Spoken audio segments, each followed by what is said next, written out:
Yeah. What language would you like to speak in? I would like to use Kinyarwanda. Okay, good luck. Thank you. Muheto uri mwiza pe. Murakoze cyane. Warubizi? Murakoze. Oya, warubizi. Ntabwo navuga ngo ndabizi. Za amahirwe masa. Murakoze. Yesu nababwiye ngo mwoka byaramwe mwamura aho ngaho mwasamye mutazi ikipe ikina n'indi. Iyi nyamweru yabibiye ibanga mwanga kuyoka papa.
What language would you like to speak in?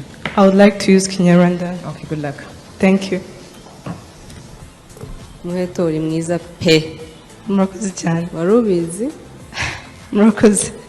Oya, warubizi. Ntabwo navuga ngo ndabizi. Za amahirwe masa. Murakoze.